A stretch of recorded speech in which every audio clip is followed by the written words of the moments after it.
Come with me again to Proverbs chapter 4. Well, keep us in Proverbs for some time.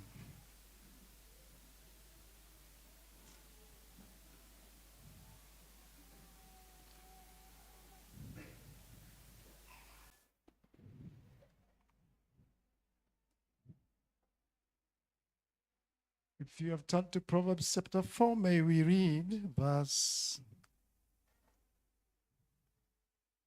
1. And let's read it through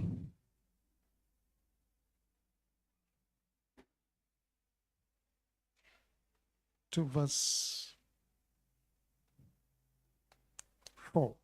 And then skip to our verse 20 to 23.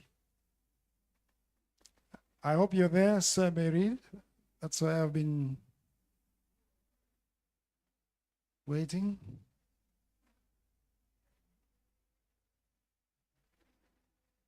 Hear, my children, the instruction of our Father. Pay attention and gain understanding. I give you sound learning, so don't forsake my teaching.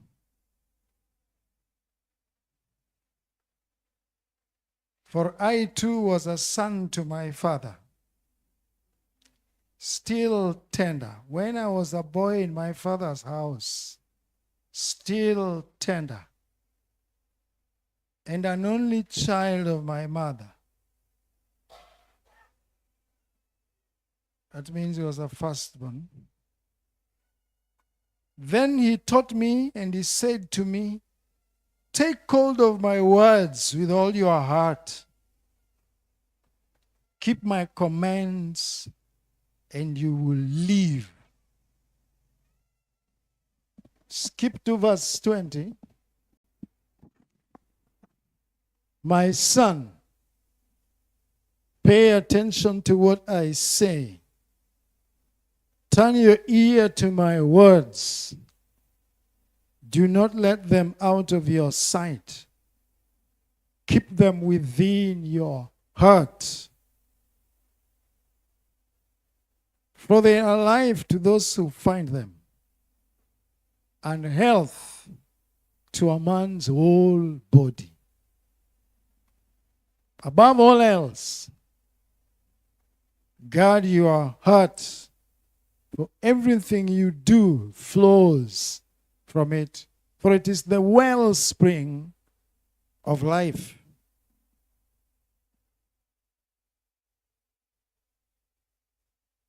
I want to continue giving us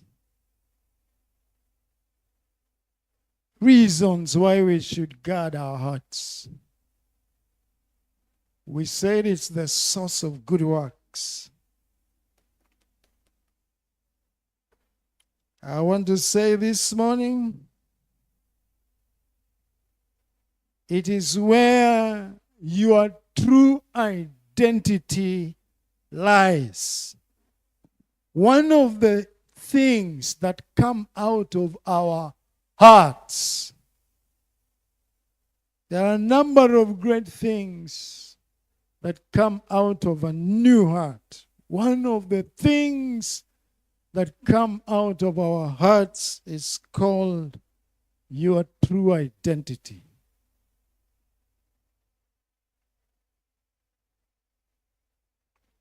Our hearts must be guarded above all else, because therein lies each one's true identity. Let's begin from what we have, are, and know best. We all know that a person is first of all identified by his or her name. God named the first man Adam, and Adam named the first woman who was his wife Eve. And since then, parents give children names for just two reasons. One, so each child is easy to identify or easy to call out.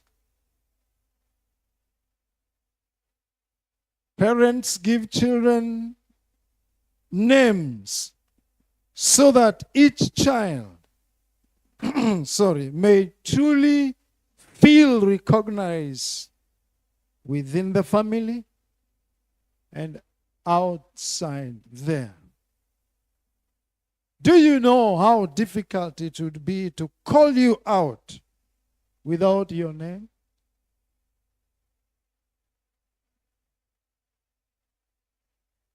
The fact is, without your name, it's very difficult, near impossible, to call you out among others. And sometimes even when you're just alone and, and you are in a house, it's difficult to call you out of a house without your name. Imagine somebody stood outside a house in which you are and began to say, I am calling someone. Because where there is no name, what do you say? I'm calling somebody. Come on, somebody here. Someone, where are you? Imagine if I came in a group where you are and I said, why is somebody not listening? Who should be listening? Niseme naita fulani atoke. Sasa nani ni fulani? Some people might even think there is another guy called fulani. Yet fulani is the Kiswahili word for somebody. But fulani is also the name of a tribe in northern Nigeria. And I insist, fulani kuja. Ama nasema wae yote ajitokeze. It is difficult to identify each one of us without our names. So please see how significant our names are. And it was part of God's intention that we each have a name. And see how easy work is made when each one of us is known by a name. In the same way, recognizing as always goes a notch higher when it is attached or related to a name. God designed it that we each have a name. That's why it's very exciting and encouraging to know that when people come to Jesus Christ, one of the things he does is he writes the names of those who have come to him in the Lamb's book of life. I mean, that's a marvel. A marvel. I wonder why God has to do that. So your name is that by which you are identified. So your name projects your individuality and your uniqueness. And that's what your identity does. Your identity carries your uniqueness. Your identity emphasizes your individuality. So what's your identity? And I want to zero in from Proverbs.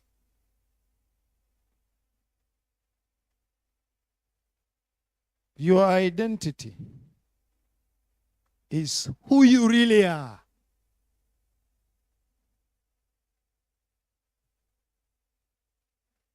Your identity answers three questions about our existence. And the first question here is, who are you? Where did you or do you come from? What did you come from? which is a question about your origin. And the third question there is, where in life are you going?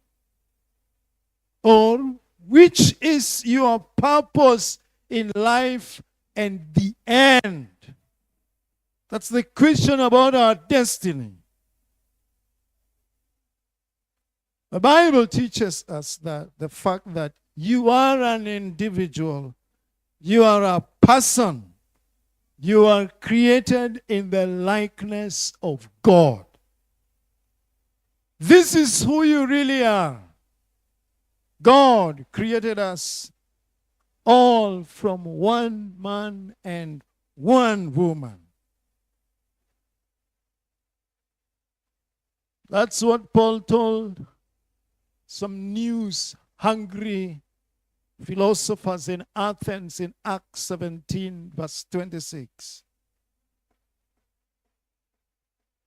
He went among people that did not know God, but who seemed to have been looking for God, praying to some other unknown God. And he told them, hey, you need to know you are God's offspring. He made us out of Adam. And I am adding, and Eve. This is the truth that Jesus upheld in Matthew 19, verse 4. He upheld the fact that the Genesis account, Genesis chapter 1, verse 27, is true. God created us in his own likeness, and he made us male and female. So by design, you are not to choose. We are not, and I want to say we are not to choose who our parents are to be.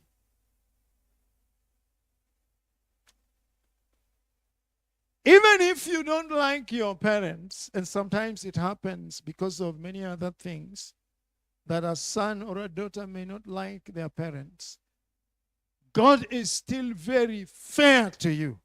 For one day when you shall have children or a child, your child too will not have an opportunity to choose you. That's fair. That's a draw. By design, we are not to choose our gender. This is creation by design. A child does not have to choose his or her gender. And it is not human preference that by nature such a choice could be made. Never. Those who define gender as one's preference do not say the truth, because it is impossible at conception to prefer any gender. It's impossible.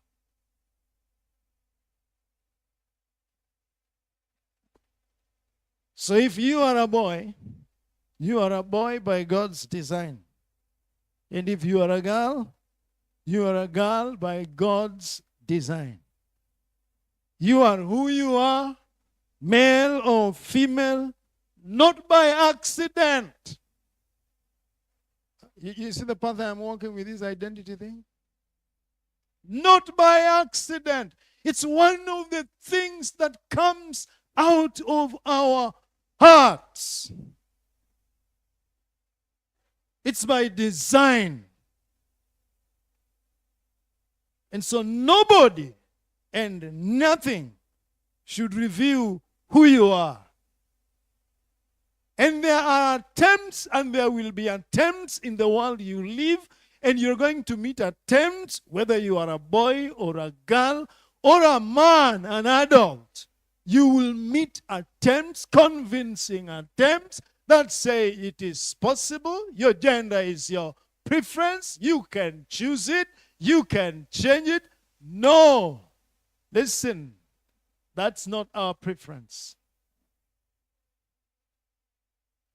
Your gender is essentially and necessarily who you are.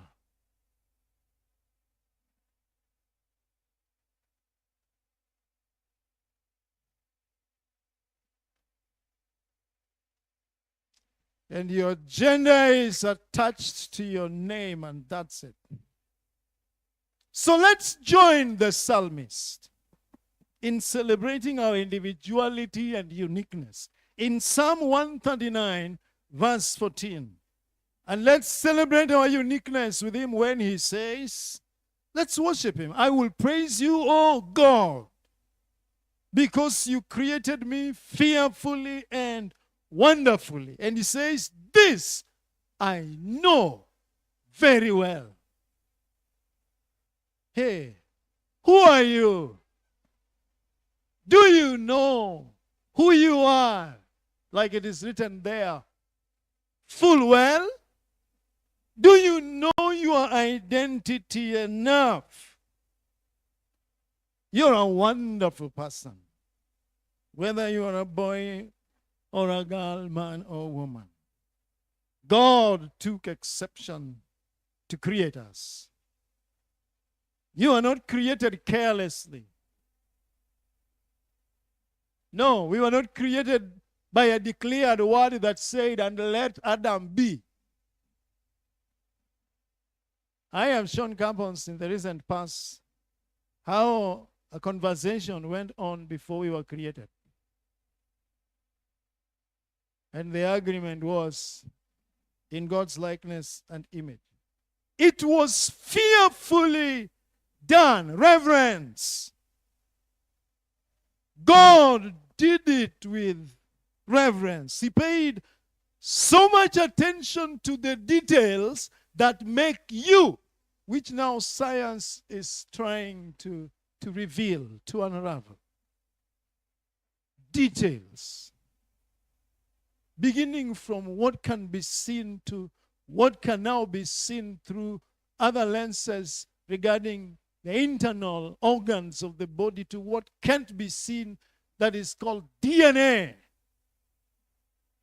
You are special because God made you so. So in Proverbs chapter 4, the good father there is teaching his son. He wants his child to be a wise child. A wise son or daughter understands his or her identity. A wise son or daughter understands who he or she really is. When we human beings set out on a path that denies our identity as God's creation, we open up to ideas that finally degrade our thinking, make our thinking become worse and worse, and that leaves us morally very poor.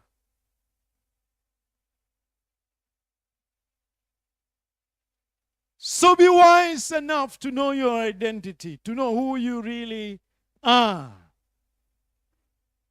You are who you are because God made you that way. Satan can attack that. And many things can happen, but you are who you are. The second thing I want to say about our identity following the proverb text is your identity is about your true worth.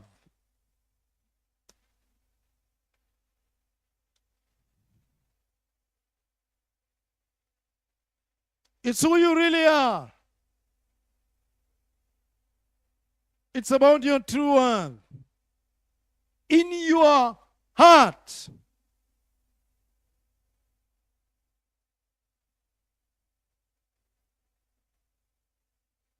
Is this matter that forms us into what we finally become.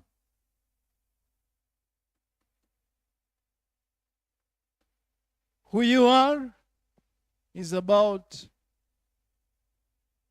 your worth. So a person's identity has to do with the person's worth. We live in a world that asks you, what are you worth? Countries are ranked in the world in accordance with their worth, which they call GDP. Do you know how much Kenya is worth and where that places us in the world?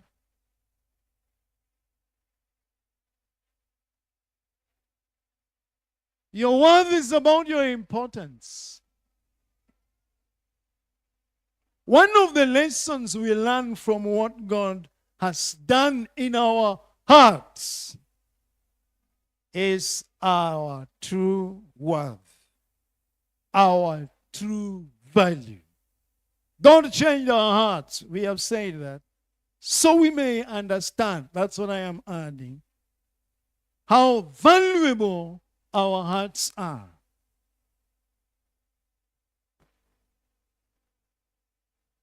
And with a new heart, He has even raised our value further.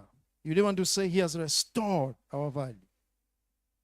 He not only restored it because He has not brought us back to where Adam began, He has brought us back to where Christ is, and that's our goal. So He's taking us into the likeness of Christ, somewhere very precious. The reason we should guard our hearts is because it is in our hearts that we have our true worth.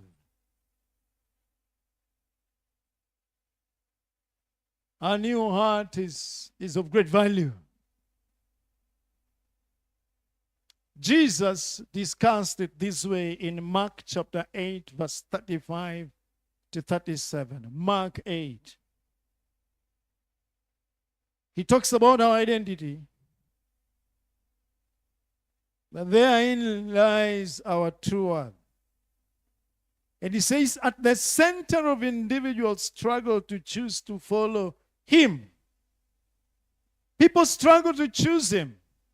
But at the center of it is ignorance about one's true worth. At the center of it is ignorance about one's own true origin. And the last line, it's ignorance about one's own true destiny. Where are you? What purpose do you serve? And where will that take you to? And that is ignorance about our true identity. If we understand our true identity, we would do everything to follow Jesus. That's what he's saying in that text. There would be nothing as important as following Him. And so here in this text, he tells us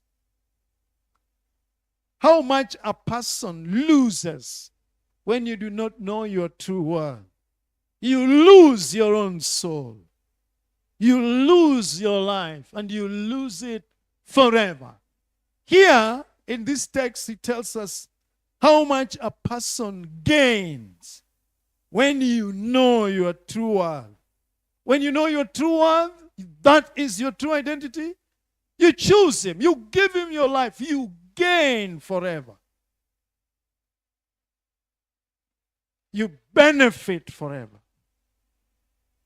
He does not want us to lose our lives. So he came to stop this kind of loss of one's soul, loss of one's life, because people do not know their true worth. That's why he's talking like, what shall it profit a man if he gains the whole world but loses his own soul? What shall it? So he puts gaining the world versus losing your soul, losing your heart. You are a soul. That points to what is within you. And what God has done within you is much more worth than everything you could ever achieve. That's our text. What God has done in your heart has much more value than anything you could ever acquire. The last line is, it has much more value than anything you could ever inherit. For that's how we acquire the world. We achieve, we acquire, we inherit. So the value of your heart, since Jesus worked on it, that's my focus, cannot be put in some currency. There is no amount of gold that can measure it.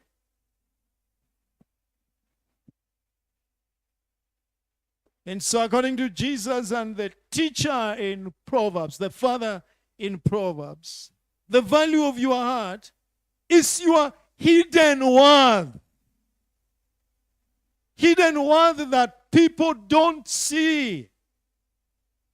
The value of your heart is your hidden value, hidden worth, which you must be willing to be talked to about, willing to be taught. Your heart is much more valuable than all the wealth in Kenya. If all the wealth in Kenya were to be given to you, it doesn't match it. A man by the name Solomon tried finding out what life is worth. And so in Ecclesiastes chapter 2, verse 3 to 11, he tells us of his adventures, his escapades. He went into projects, accomplished projects. And that he did in terms of houses built, farms and gardens planted, large-scale farming. That's Solomon. He was looking for what life is worth. He went into amassing silver and gold, wealth, money. And he had so much silver and gold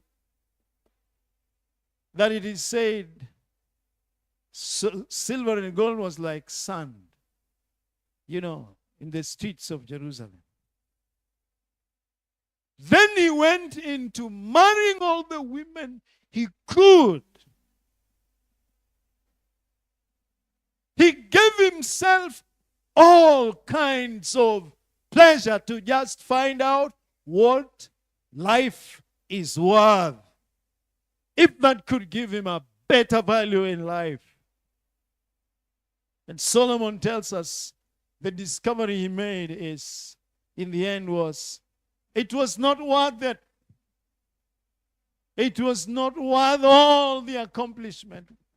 It was not worth all the gold and the silver he amassed. It was not worth all the women and the concubines he held.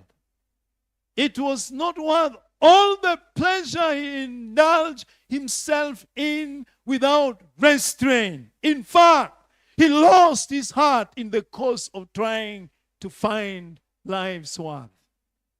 He did not retain the good heart God initially gave him. Your true identity is in your heart. A heart in which God lives is priceless. Money cannot pay it. You are priceless. And here what I am saying, because of what God has done in your heart,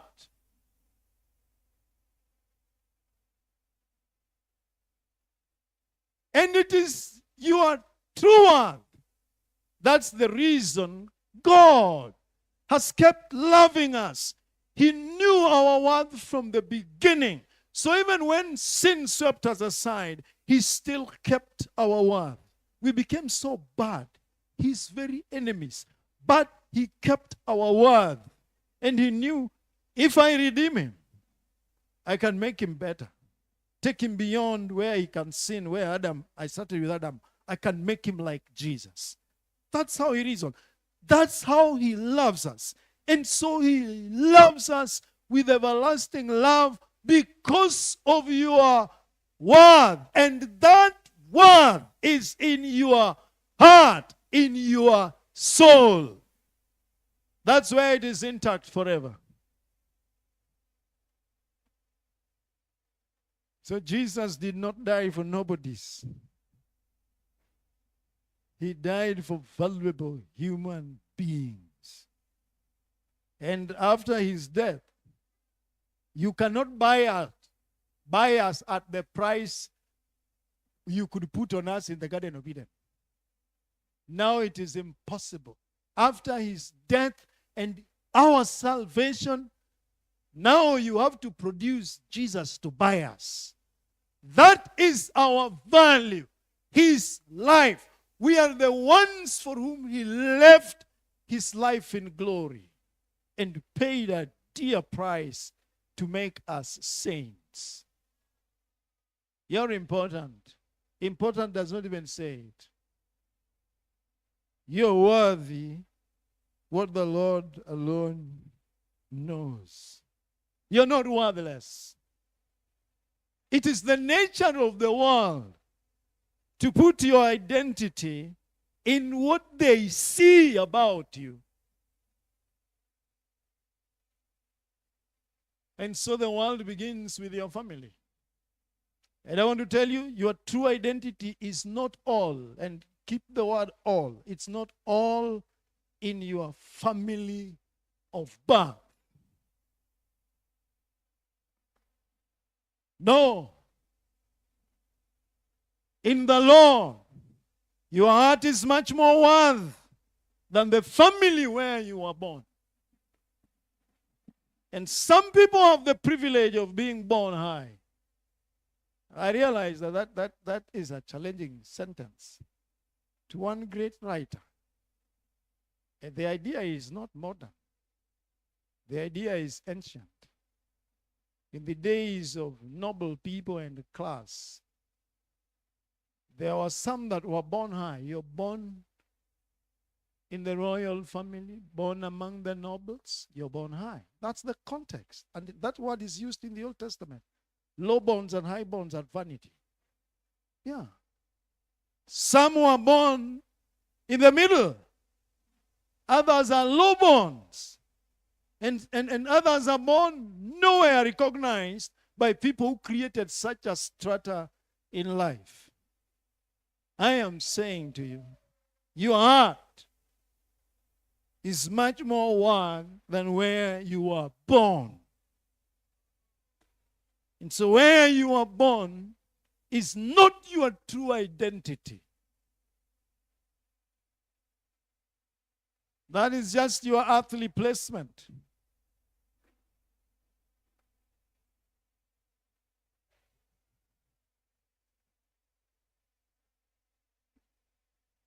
Jesus cancels it all out and gives us royalty in God's kingdom. So that when you come to Him, You are a chosen person. You are a child of a king, a royal priesthood. You now belong to the only one everlasting King and his kingdom.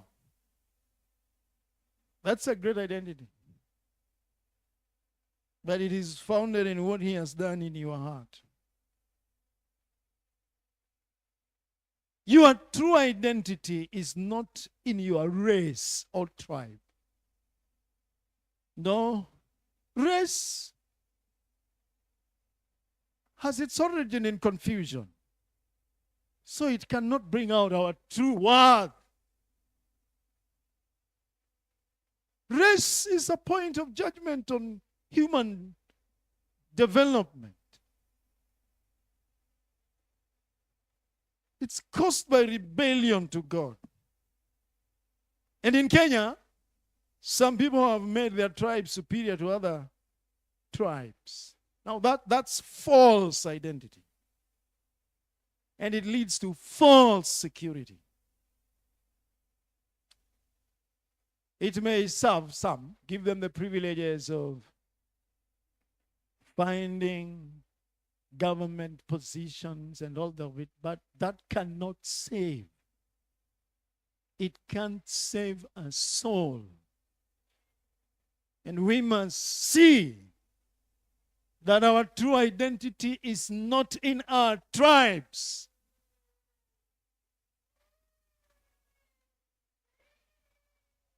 Another place where your true identity is not, which seems to matter a lot to the world today, is your education. I am telling the people in the Lord that your true identity is not in your level of education. And I'm saying true identity. Every child, young person listening to me who is in school and college, go to school and work hard so that you score your best. We have been praying in the week, and one of those nights we asked God to take you to school and help you do your best. Go to school, sit down, study hard, and do your best. God will use your best to take you somewhere. God does not want you to give him half. He wants your best. Some of you must have an A for God to take you where he wants you to go. Only an A can take you there. Some of you don't need an A. Your best may be your B, your C. Do your best. It's what God will use. Your true identity is not in those rankings. But don't let God down by not doing your best. Everywhere you are found, your best is what he wants.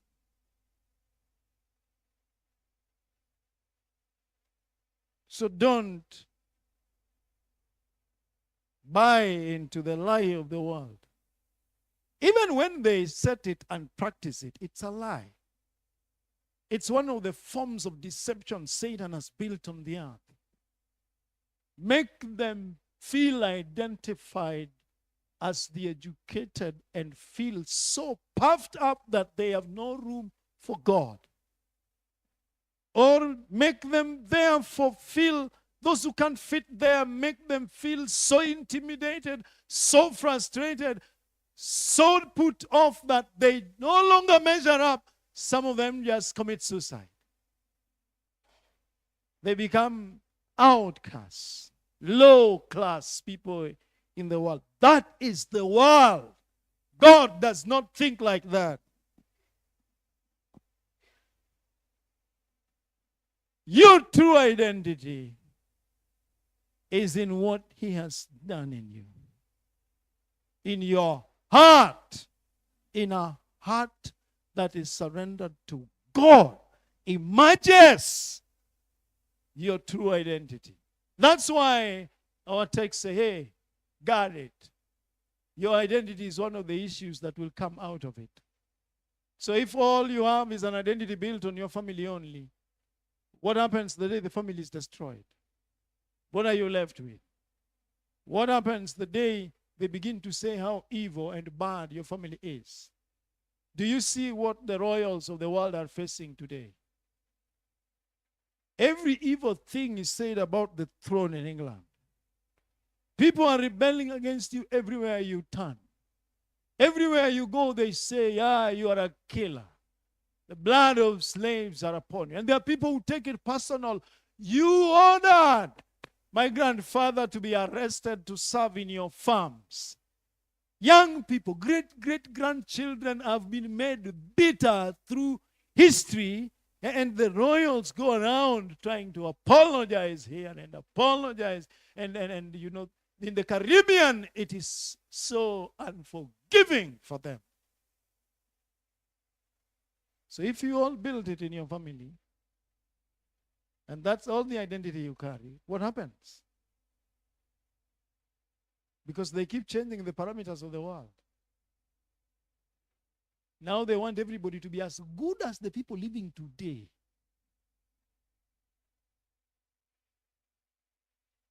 And the people living today believe they are the best, the most reasonable. The proverb writer says there is a generation that feels and thinks it is pure, but they have not been cleansed of their sins. Have you read that? Yeah.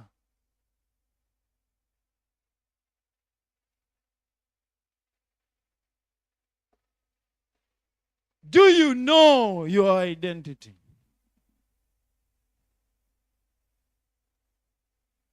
In Psalm 139, we met a man that knew his identity full well. 39 verse 14. When you know your identity, you know yourself. That's a fact. You know who you are. And how great it is to know ourselves from what I have said. Created by God. Redeemed by God. So in your heart, God has changed things. Given you a new heart. Know yourself. No. Because it's going to do the next thing about our identity, which I am not raising here now. No.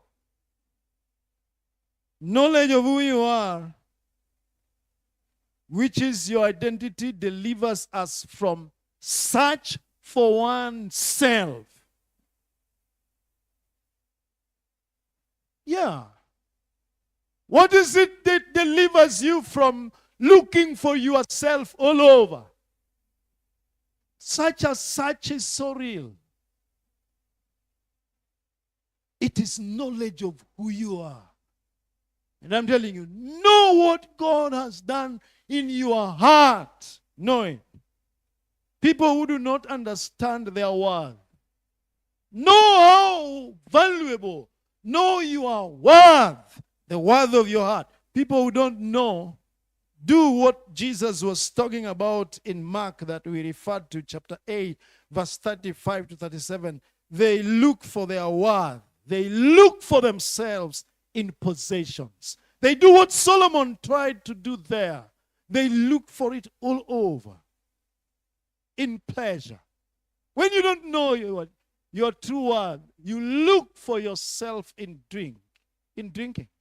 Some look for it in sex, in dressing, in smoking, in friendship of all kinds.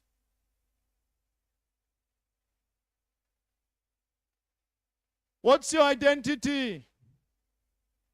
Know it well enough that you don't look for it all over.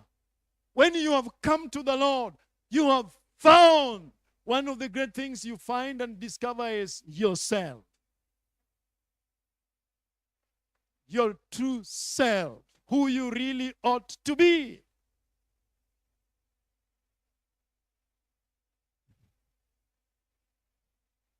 People who don't know who they really are easy to intimidate and throw off and make sick. That's common everywhere. Among young people, it's worse. Among adults, it's happening a lot. So Paul told a young man, do not let anyone despise you because you are young. Do not let anyone intimidate you. Know yourself enough that you don't have to prove it to intimidate us. And young people face intimidation a lot.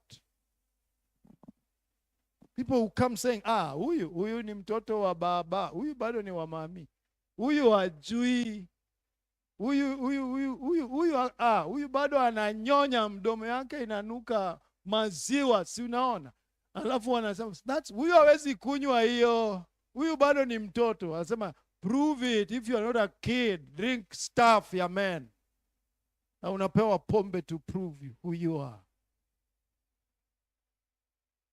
Young people are intimidated to have girlfriends. You do not have to have a girlfriend or a boyfriend, to prove it to intimidate us. No, you don't look for it in boyfriend.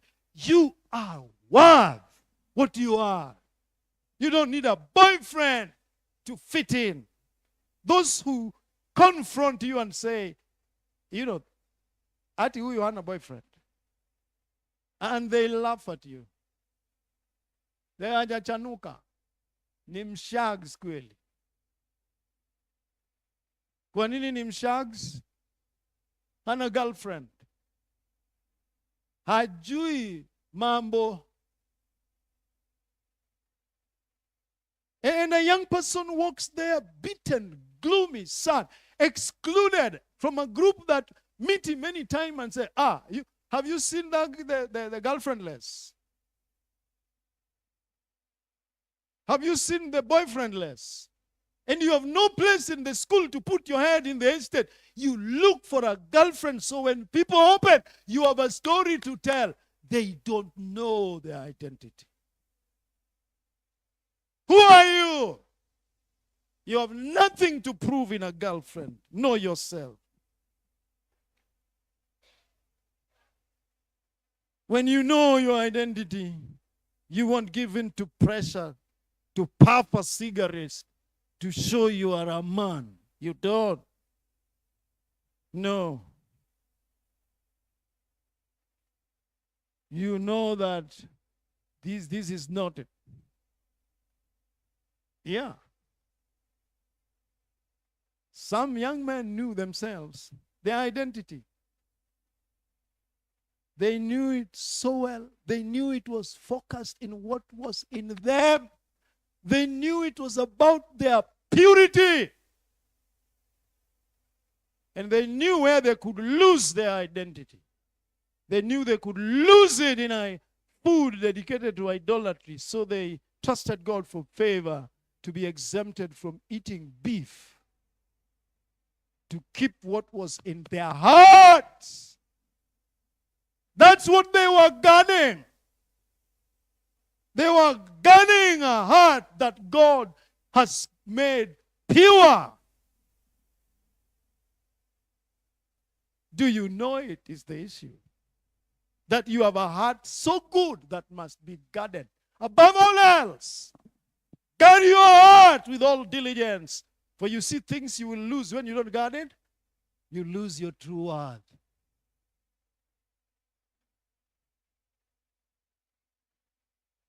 That's what Esau did not know. And so he sold his identity for us.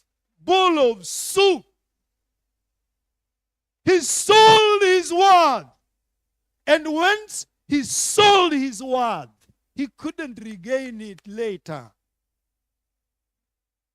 It was given to the one he sold it to. Who are you, young person?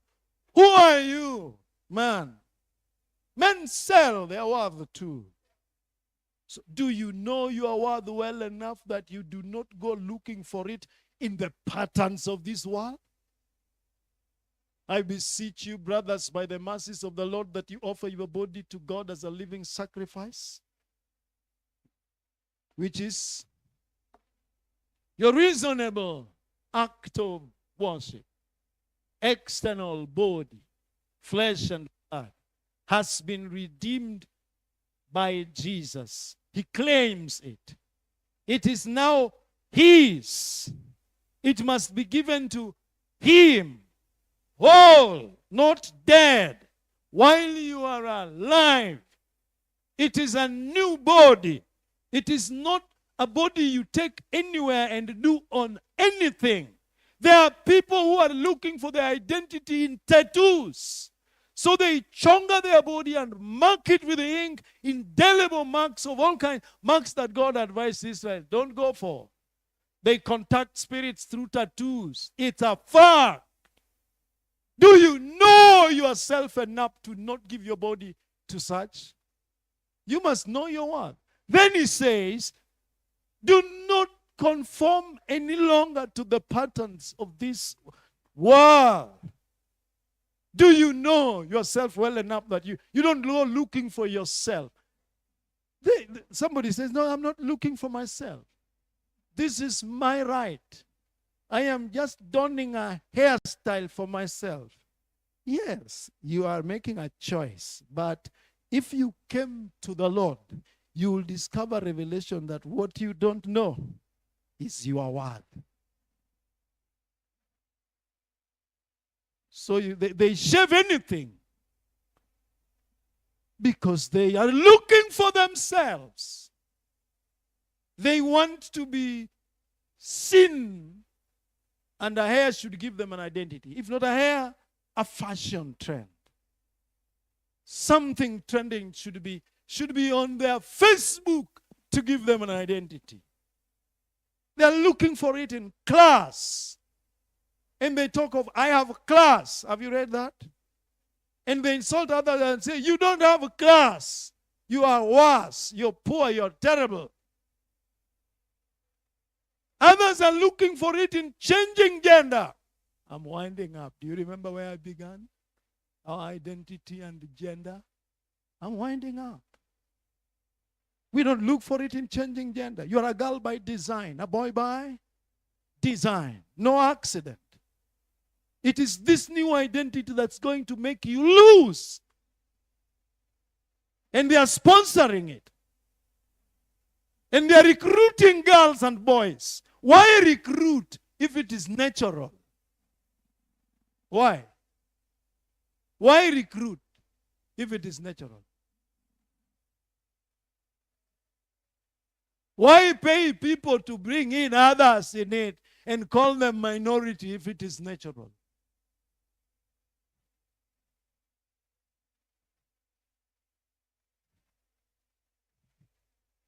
Guard your heart above all else, for out of it comes issues of life, one among whom is your identity. Comes out of your heart, a heart that God has worked on. Your heart is where your true identity lies. It's where your true worth lies. You are as good as your heart is. God has made you good. You have a good heart.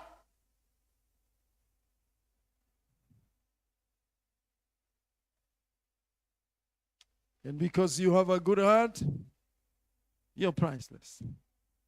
Priceless. Brother and sister, you are priceless. That means no money, no tag, no value, no price can be put on you. Nobody can. Only Jesus could afford it and has something to pay and has paid. And what he has paid, no one else can pay. We have been bought. Priceless. What is in us, which he has done, is our one. No. your identity and guard your heart. May we rise up together.